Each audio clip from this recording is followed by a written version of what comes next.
Welcome back. We kick off today's show with our Power Pack post-budget panel discussion, breaking down what this year's budget has in store for you and what it really means. Joining us live on set this morning are a powerhouse lineup of voices. We have Mr. Shiraz Khan, the president of the TT Farmers Union. We have also Senator Dhanpaul. He's a former PS at the Ministry of Finance and former Minister of Finance. And we are going to have two other persons join us shortly. But as we have these two gentlemen on set, of course, we want to get the ball rolling. We want to start off. Gentlemen, your initial response to the budget that was presented, was it transformative? Was it tactical, strategic, or is it that the government is just treading water? I think I want to take Senator Dhanpaul first, coming from the fact that you have been a permanent secretary in the Ministry of Finance, so you would have been interacting with government in a very real way, financially, economically, as well as you've been the recently past Minister of Finance. What is your take? Transformative, tactical? Well, first let me say, it is almost physically impossible to write or to script the numbers and the narrative of a perfect budget. Right. The stakeholders out there, someone somewhere is going to be annoyed at something. And against that background, from my experience in the Ministry of Finance, that's the premise that we work with in scripting the narrative and finalizing the numbers. Don't expect everyone to just be happy and make. Well, most certainly, everyone is not going to be happy, and especially if you are on the other side of the political divide, because that, for the most part, shapes the kind of narrative surrounding any kind of budget presentation. But again, from a strategic perspective, as a permanent secretary, you would straddle all governments. But yes, you've gone over to another side.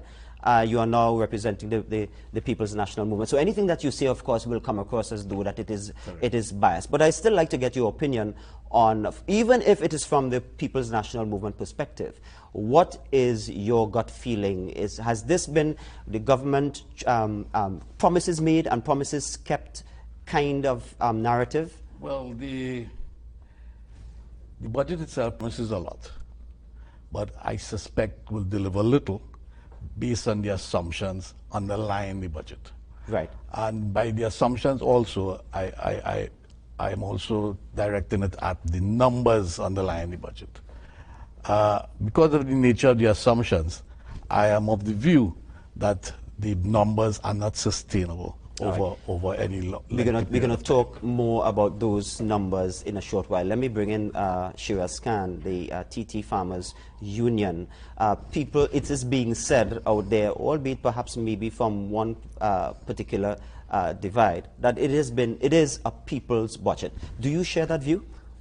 Okay, pleasant morning to your viewers, your listeners, yes, and everybody. Thank you all for having me here this morning. I want to give the budget a chance, because it's the first budget of this government. Right. So far, I am happy about what is being said.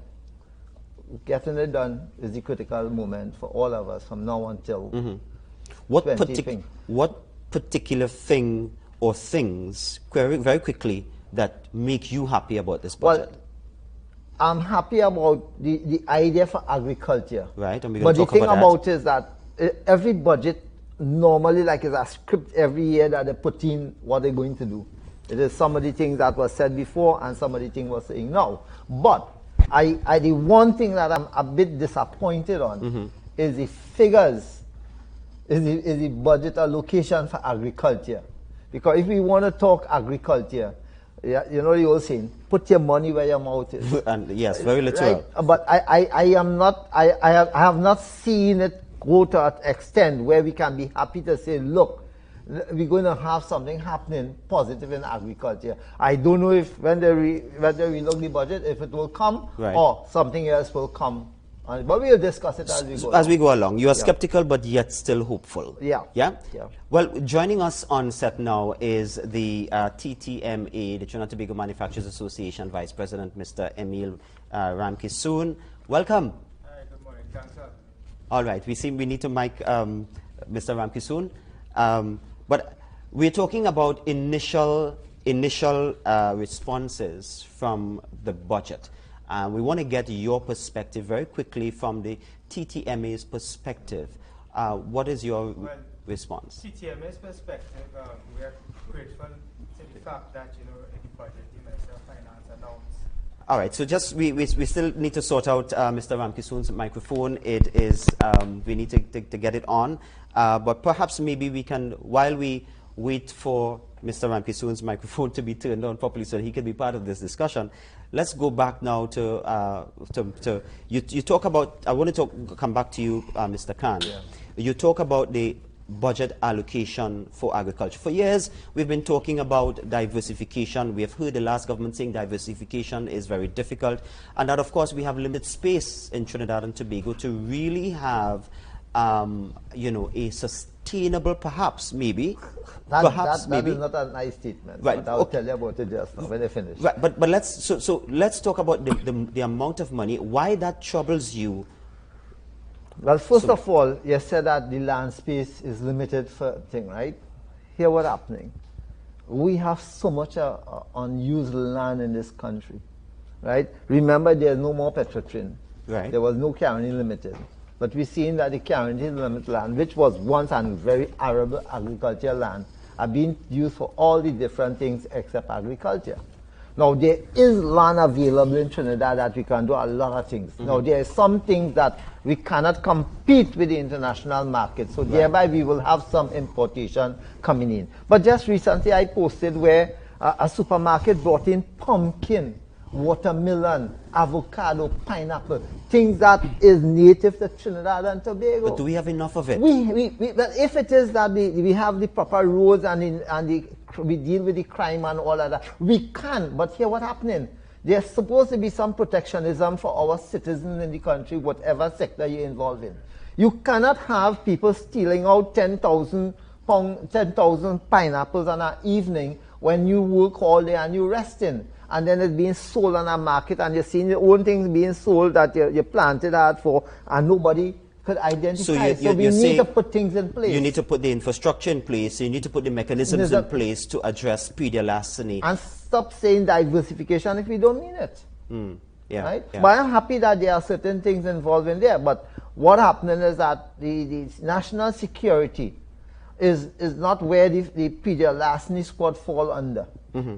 Right? The PD larceny falls under the Ministry of Agriculture. But yet they are grossly under-resourced to effectively perform a duty of larceny and PD larceny. So we need to hear more about that, because that is critical. And not only that, the national security also, because we are suffering home invasion, murder, the farmers are being killed and robbed and all that. So we have other crime affecting everybody, agriculture. But agriculture production is being affected the most. Agriculture production. We come back to you. I think now we have addressed our technical issues with Mr. Emil Ramkisoon, the Vice President of the Trinidad and Tobago Manufacturers Association. Your initial, are you happy from a manufacturer's perspective? Are your members happy with the budget? Our members are happy. Obviously, we have a few key points that we have to flush out. We have our post-budget discussion with the Minister of Finance. Right. At 1:30.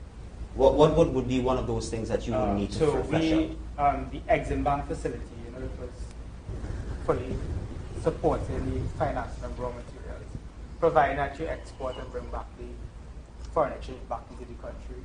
So we're a bit unclear as to what was said in the budget in terms of where it was an allocation or it's a loan type facility. In terms of the loan type facility, do we have to pay back in US dollars, or is it, are we sticking to the same regime that was given previously, where you granted US dollars to fund the raw materials to provide finished product and then export it? So that's an issue that you need some clarification on. You did say that you're generally happy. Yeah. What are you happy about? So at the end of the day, we did advocate in our budget presentation to the Ministry of Finance for a convention center, and it was mentioned that they're going to use the Carney lands to develop the convention center for TTMA to use it for a trade investment convention. That's one of the biggest trade shows in the Caribbean and CARICOM, as you all know. And we are running out of space. We use the Center of Excellence every year, and we are max the capacity. So we are, truly happy for that mentioned in the budget. All right. So we have another panelist joining us, Mr. Dr. Dave Siratan, financial economist. Good morning and welcome. Good morning. I've been trying to get initial responses. So from an economist perspective point of view, was this budget strategic, transformative, or government just treading waters?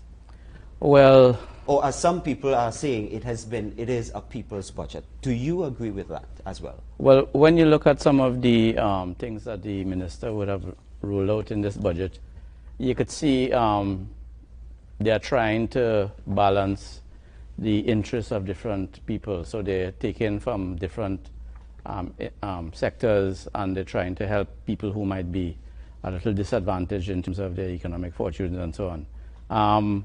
To me, looking at the specifics about the budget is not as interesting as the overall strategy. All right? I've been saying for a couple of years now, we have spent a lot of time, and Mr. Dhanpaul will be familiar with this, rationalizing, cutting expenditure and those things. But to use a sports analogy, if you continue playing defense, you're not going to win, right? Eventually you're going to lose. And I think we need to pivot to focus almost exclusively on growth. So a lot of the things that Mr. Khan is talking about, we had a pre-budget forum recently, and the vast majority of the participants indicated that one of the things that's keeping the economy back is how government operates in that space, right? How ineffective they are, and so on. So one of the participants even went on as far as to say the government simply needs to get out of the way. I don't think the government could get out of the way completely, right? But I think especially on the productive front, one of the things we have not done particularly well is to create that enabling environment Khan talked about last night. And the ease right? of doing business. So that really is really the government's remit to protect farmers from people who would rob them and so on. Dr. Siratan, the man on the street really is concerned about the specifics. I know you talk, it's not very exciting to talk about the specifics. Because we have been going over this ad nauseum. But the man on the street, and that is what impacts. When the man on the street listened to the budget yesterday, they want to hear, they want to know, okay, did I get my 10% salary increase? So let's dive into that. That's the 10% wage increase for public servants. Is it overdue justice or fiscal risk? I want you to answer that question. Well, it's a bit of both, sometimes you have to step back from the immediate challenge that you face and look at things broadly. A lot of workers in this country have not had increases since, in some cases, since 2014, right? So they are behind in terms of their spending power and so on. So I think you have to look at it from that vantage point, and also from the vantage point of governance, because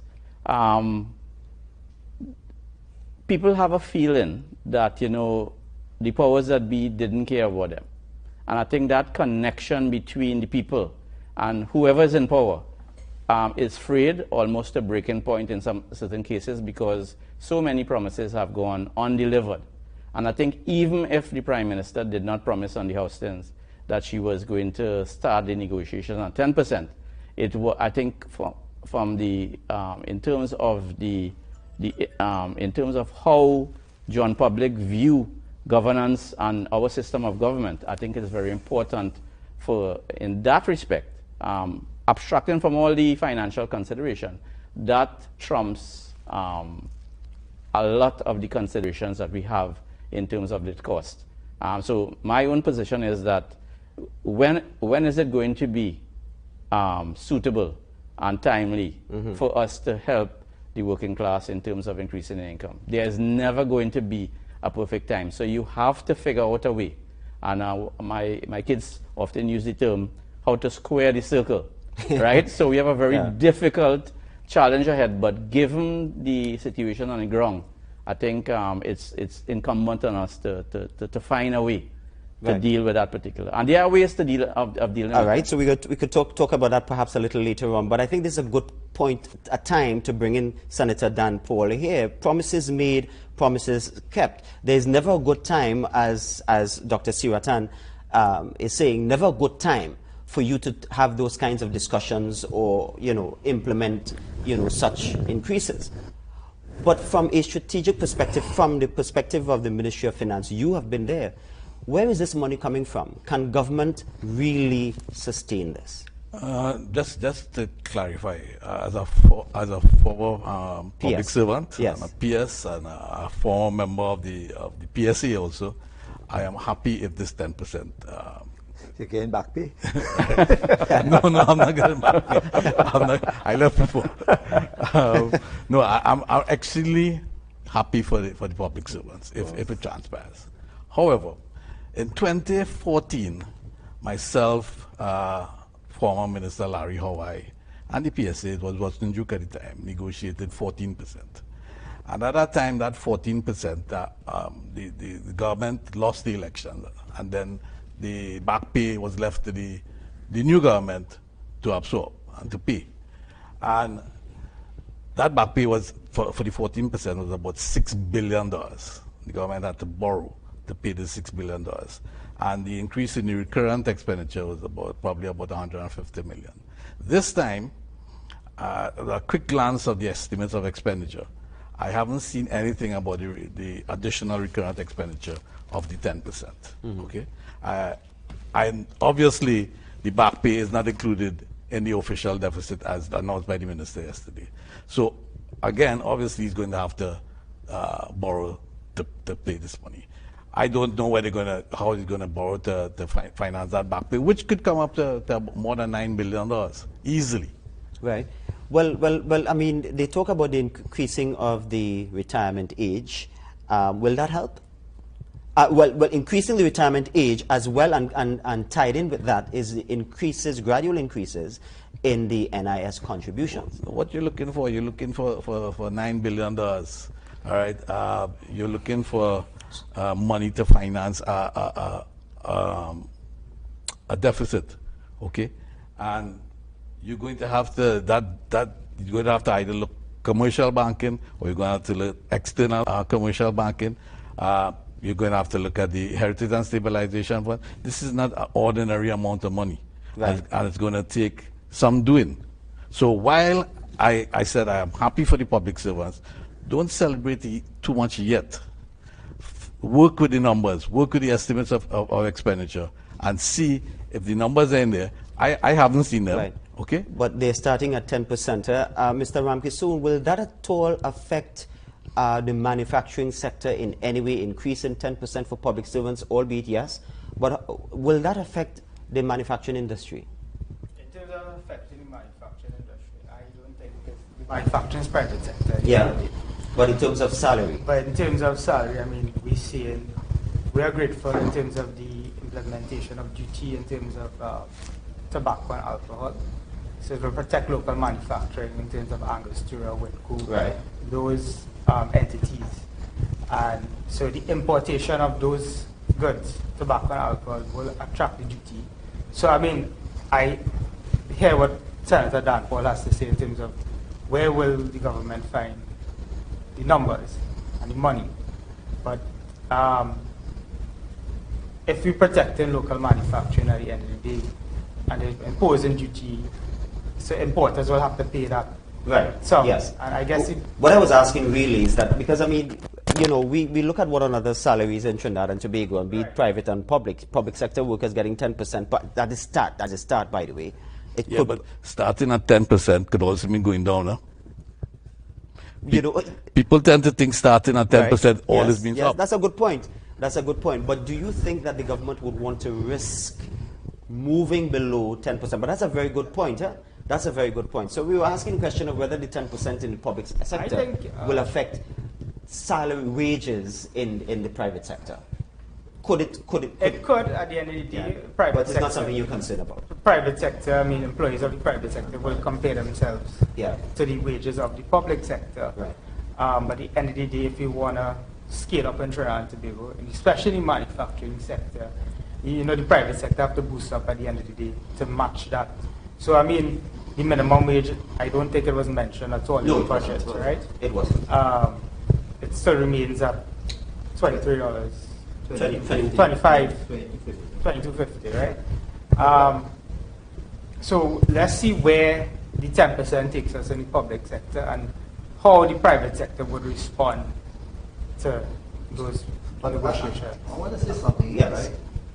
right? Right now, the ordinary people, small businessmen, are feeling the pinch because people don't have the money to buy. Now, I am not an economist. I'm a farmer, a licensed electrician, and a gardener. These are the technical people in finance. If the government holds to the plan and give the public servants and them the 10%, you're talking about over 70,000 people. You have more money to circulate within the community because people have buying power. It will grow the ordinary man small business. But Mr. Khan, I want to ask you, would that not now fuel inflation? It would not fuel inflation. Let me tell you what's happening. If you want to really develop your local agriculture sector by 25%, and I'm not happy to say 2027, but to 2026, then what you will have happening is that you have a circulation of people having money to now purchase things, right? And not only in the agriculture sector, all over, because there are small businesses I am seeing closing their doors, roti shops, hairdressers, all of these things happening, especially after Petrotrin in the the southern area, that all these headline sideline industries closed down. So we need to get people getting a little more money, because here what happens, the gap cannot be always, when they get paid, your money already small and you're not getting anything for the last how much, 12 or 13 years. As I say, you have a hole in your pocket. In your pocket. So what you need is that the ordinary man, the CPET worker. So I'm getting from you that you are in agreement with the 10%. Give the people tomorrow, so we could have a very give good them Christmas. tomorrow. So people, the money could spend. People could enjoy the Diwali. The people who are enjoying Christmas, we will benefit because I could go and put in some more chicken and more ducks and goat and sheep in my business. He actually literally means it tomorrow because Diwali is next week. Yeah, but this is the simple way of how I think that if the public servants and them find the money and get them, because there is too much wastage. You hear everybody complaining when they get into office that it's too much pilfering, too much wastage, and budgets are overcost, overrun, all of that. We need to tighten up on them, because here what happening? You can have a $58 billion budget in a country of 1.4 million people, and we can't have good roads. You can't have good schools. You can't have good house. Something has to be fundamentally wrong. Talking about roads and so on, let's talk about fuel and energy. And I want to toss it over to the economist among us, Dr. Siratan. So there's been a decrease in supergas immediately. I think it is immediately by $1. Immediately. Why supergas? Why premium users are not accessing that same kind of, reward? Well, I think the logic is that supergas is used by people with cars that are not as expensive as those who have turbochargers, the Mercedes, BMWs, and so on. So they're trying to give some relief to the people at the middle and lower income end of the spectrum. But I think there's an important point that we need to make, which is that Mr. Khan raised a very important point, that we often think about wages and wage increase only in the context of reducing expenditure and controlling expenditure and so on. But there are other kinds of things that you need to look at it. So, for example, the consumption for middle to low income people tends to be higher than higher income people, right? So, in terms of overall aggregate expenditure and so on, sometimes if you help out people at the lower end of the spectrum, middle and lower end of the spectrum, you get a bigger bang for your buck in terms of multipliers and so on. But of course, I always tell people that the economy is like a living thing. if you tinker with one part of it, it is like, and Mr. Dhanpaul would notice, there's likely to be impacts in other areas. So we have to be concerned about, for example, this amount of money flowing into the system. What are the liquidity implications? How is it going to impact on the demand for foreign exchange? The issue about inflationary pressures and so on. But I don't think we have to worry too much about the inflationary pressures, because we have had very low, quite thankfully, inflation for a long period of time. So I'm more concerned about the potential impact on the foreign exchange market in terms of demand and so on. But again, there are all kinds of ways that policymakers can use to mop up liquidity and manage things in such a way that it don't flow directly. Senator Dhanpaul, I saw you nodding your head just now. You are in agreement that the 10% wage increase, or any increase for that matter, well, not any, but at least the 10% may not impact upon cause inflation. No. We are very fortunate to have single-digit inflation. Yeah. I don't see that as a factor at all. Right. But I want to come back to what Dr. Siraten said. Yeah. And I am thinking, no problem with the super $1, all right? A decrease in $1. But I think an effective change would have been better with diesel. Like, for instance, most maxi taxis use diesel. Most transportation trucks use diesel. So farmers, the tractors. That's just it's a thought I'm putting out there. That may have been a more effective channel. And all of the inflation is low, single digit. We want to keep it low. And transport has that immediate impact on inflation.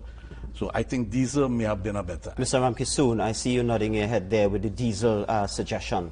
I know that will impact tremendously upon the cost inputs at the manufacturing sector. Am I correct? So, I mean, you're right. At the end of the day, I mean, I do echo what Senator Dhanpaul has to say. I would have liked to see it reduced on the diesel end as well, because commercial vehicles is purely diesel at the end of the day. Trucks, vessels, everything, we use diesel to transport goods. So if you brought that cost down for transportation of goods using diesel, we would have brought down the cost of goods. The 10% increase also, could have afforded more items on the shelf. I mean, we are grateful at the end of the day for super to be brought down. So you have the 10% wage increase, you have the dollar brought down in the super. I mean, I believe the government did touch on every spectrum of each ministry within the government. But again, not everybody can be happy. So indeed, you talk about the reduction in prices. You talk about if, in fact, that diesel were impacted in terms of a reduction in diesel, it might have impacted even better for consumers. But we have a history in Trinidad and Tobago, and I'm talking to you specifically because you represent the manufacturing sector, and also as well to Mr. Khan here from the farmer's perspective. We have a trend in Trinidad where prices don't come down. Prices only go up. You sure about that? When you compete in an export market, right, you factor in everything from electricity to diesel to labor.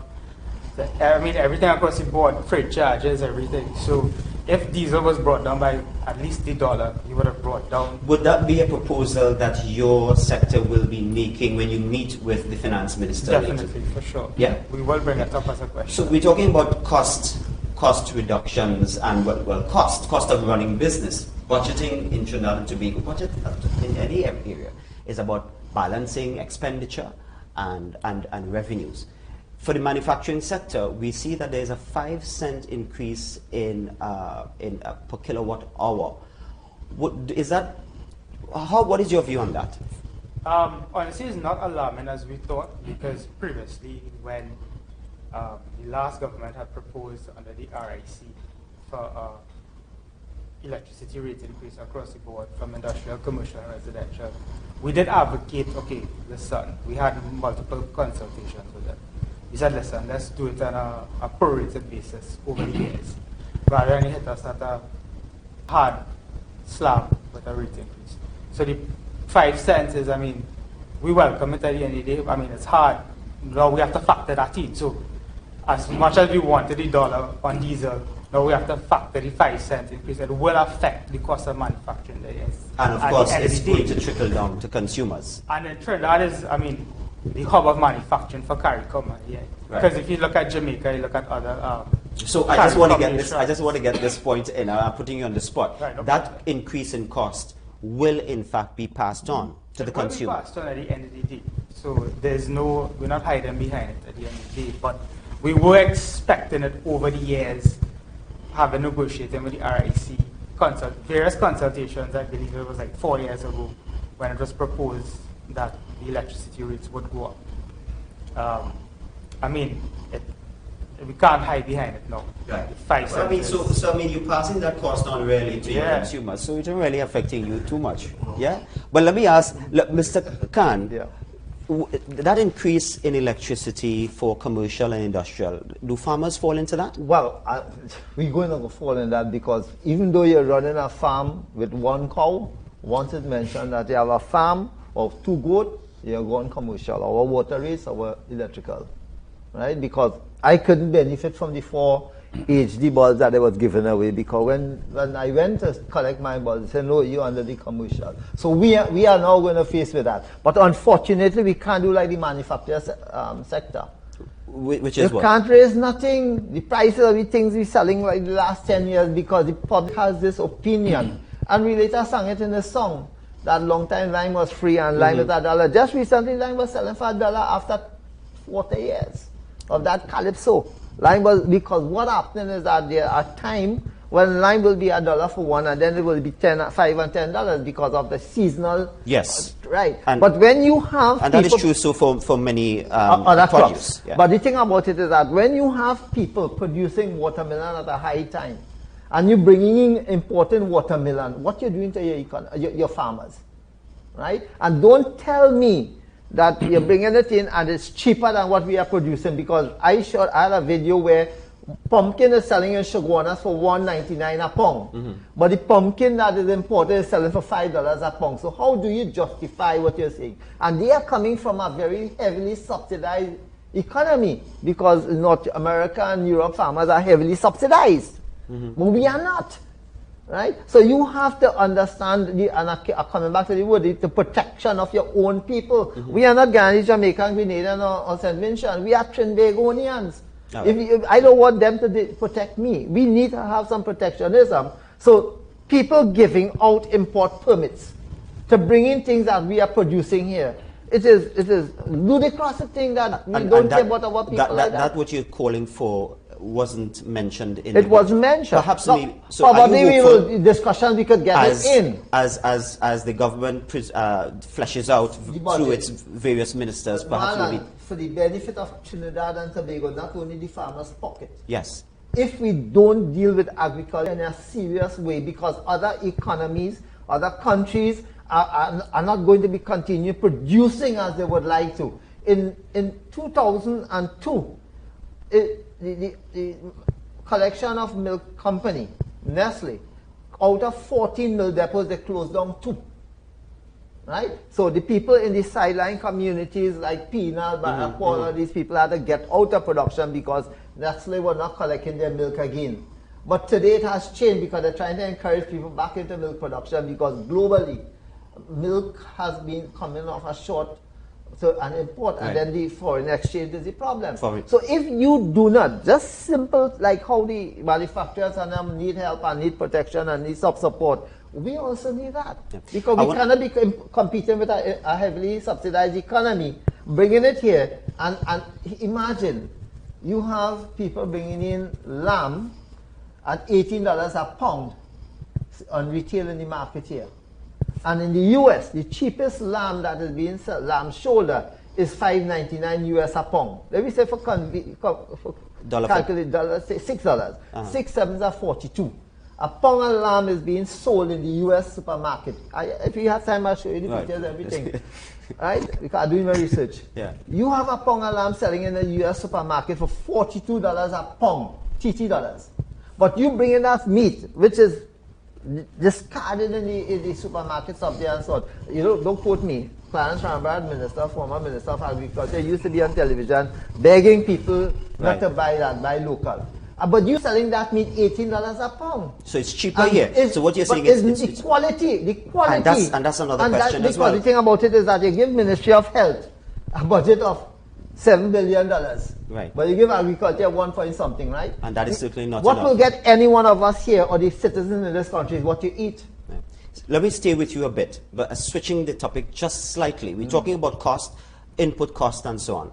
Government has talked about absorbing some, getting rid of, cancelling, scrapping the Make Work program, CPEP and URP and so on, and absorbing some 8,000 persons, workers, into a permanent arrangement. Would that at all affect the agriculture sector? Because if people, I'm asking, if people can move easily into low skills persons, perhaps can move easily into a permanent environment, would they choose that over agriculture?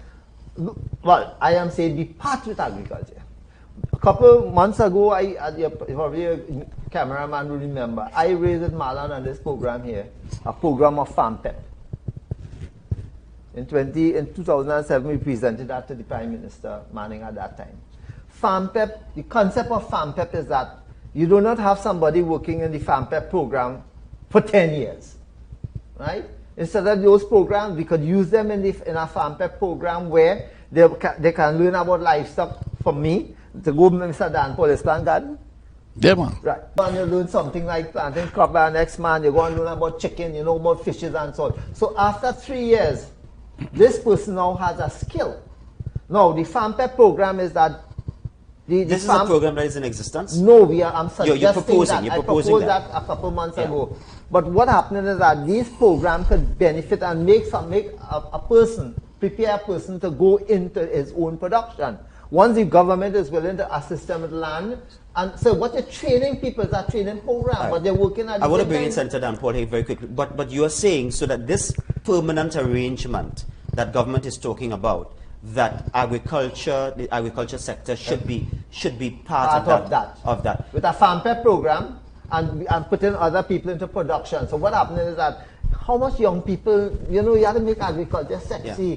You have to get other young people, because the average age of a farmer right now is 70 years. 95% of the farmers are over 75 years, 75 years. So you're going to lose.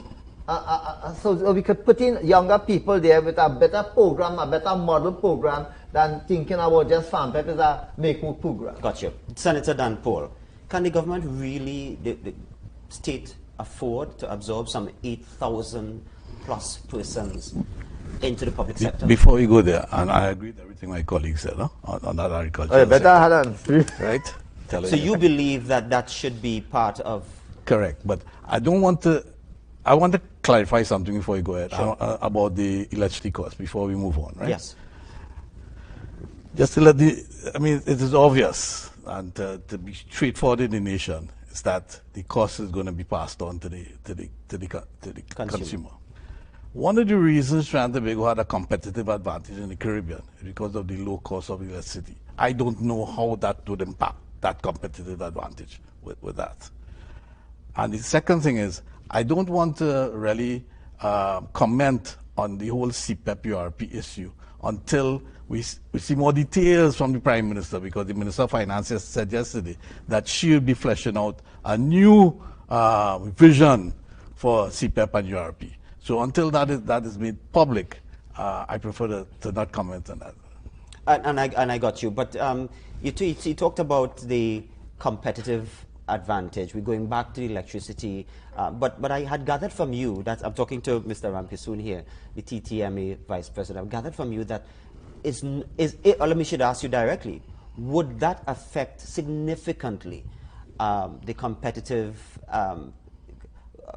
affect it negatively, competitive advantage? I really would significantly affect exports in terms of tendering and doing quotations of the islands and CARICOM. I mean, as you know, we had the lowest electricity rate. And I think with the 5-cent increases, we're not going to put us at a disadvantage. But we will have to pass new costs at some point.